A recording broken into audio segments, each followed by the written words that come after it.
이제 한국 증시도 코리아 밸류업으로 라이즈.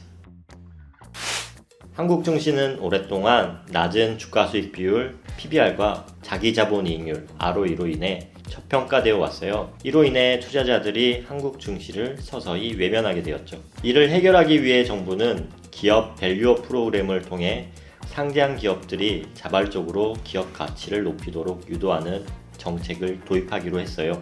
일본의 기업 가치 제고 프로그램을 벤치마킹한 이 정책은 기업이 주가와 자본 비용을 고려한 경영을 하도록 촉구하는 거죠. 코리아 밸류업 지수는 상장 기업들이 자율적으로 참여하여 기업 가치를 높이는 계획을 수립하고 그 이행 성과에 따라 우수 기업으로 선정될 수 있어요. 기업들은 매년 자신들의 자본 효율성, 주주 환원, 수익성 등을 평가하고 이를 공개해야 하고, 이 정보를 바탕으로 기업들은 지속적으로 자신의 성과를 개선할 수 있다고 해요.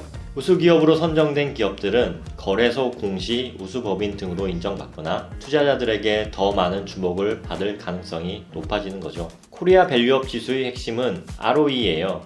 ROE 지표 개선을 위해서는 분자인 순이익이 상승하거나 분모인 자기 자본의 효율적 운영이 필요하며, 잉여 현금 흐름을 활용한 현금 배당 및 자사주 매입, 소각으로 자본 효율성을 높이는 주주 환원이 확대될 것으로 기대해요. 기업가치 제고 우수 기업들로 구성된 코리아 밸류업 지수는 ETF로 상장을 준비해 왔으며, 코리아 밸류업 ETF가 11월 4일 상장되어 국내외 투자자들에게 투자 기회를 제공하게 되고, 특히 연기금과 같은 기관 투자자들의 벤치마크 지표로 활용되게 될 것으로 기대하고 있어요. 코리아 밸류업 지수는 총 5단계로 종목을 스크리닝하게 돼요. 먼저 시장 대표성이 있는 기업으로 시가총액 상위 400위 이내인 종목을 유니버스로 가져와요.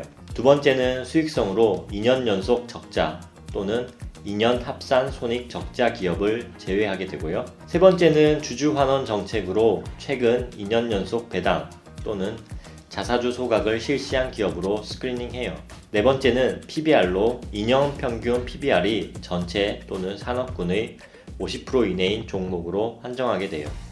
마지막으로 자본 효율성, 즉 ROE 지표를 기준으로 2년 평균 ROE가 산업군별 상위 100종목 기준으로 종목을 스크리닝해요. 코스피 및 코스닥 시장 상장 기업 중 5단계 스크리닝 과정을 통해 수익성, 주주 환원, 시장 평가 및 자본 효율성이 우수한 100개 기업으로 코리아 밸류업 지수의 종목이 구성돼요. 코스피 200 지수는 한국의 대표적인 시가총액 상위 200개 기업을 포함하는 시장 대표 지수로 주로 시장 전반의 흐름을 반영하는 종합적인 지수예요. 성장성이나 수익성보다는 유가증권 시장에 상장된 보통주 중 시장 대표성, 산업 대표성, 유동성 기준으로 선정된 200 종목으로 구성돼요.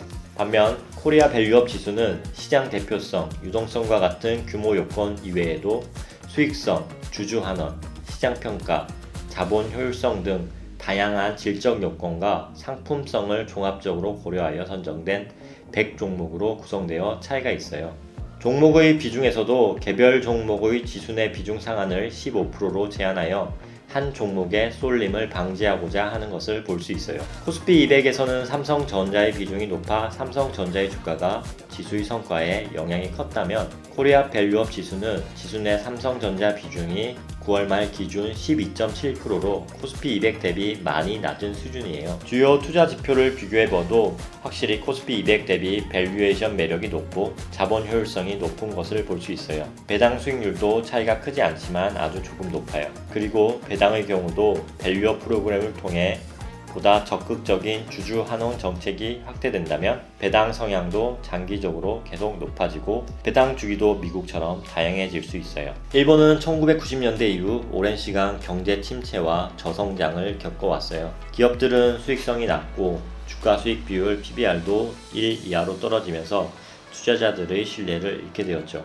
일본의 밸류업 프로그램은 상장 기업들이 자본 비용과 주가를 고려한 경영을 하도록 독려하는 정책이에요. 기업들은 ROE 개선을 목표로 하고 주가가 자본 비용보다 낮은 경우 이를 개선하려는 계획을 수립해야 했어요. 일본 기업들이 밸류업에 실패할 경우, 특히 PBR이 1 이하로 유지되거나 수익성이 개선되지 않는다면 상장 폐지의 위험에 처할 수 있어요. 이로 인해 기업들은 더 더 적극적으로 경영 개선에 나서게 되었죠. 일본 도쿄증권거래소는 이러한 밸류업 프로그램을 성공적으로 운영하기 위해 JPX 프라임 150 지수를 개발했어요. 이 지수에는 기업 가치가 높은 우수 기업들이 포함되며 이를 기반으로 ETF도 출시되었고요. 일본 증시는 이 프로그램 덕분에 외국인 투자자들의 신뢰를 회복했고 니케이 225 지수가 잃어버린 30년을 딛고 역사적 신고가를 기록하며 부활하여 일본의 밸류업 프로그램은 나름 성공적으로 평가받고 있어요. 11월 4일 상장되는 라이즈 코리아 밸류업 ETF는 기업 가치 향상이 예상되는 코리아 밸류업 지수를 완전 복제하는 방식으로 운영되며 총 보수 연 0.008%로 동일 지수 추종 ETF 중 저보수로 투자가 가능해요. 그리고 매월 15일 월배당으로 안정적인 인컴 수익을 추구할 수 있어요.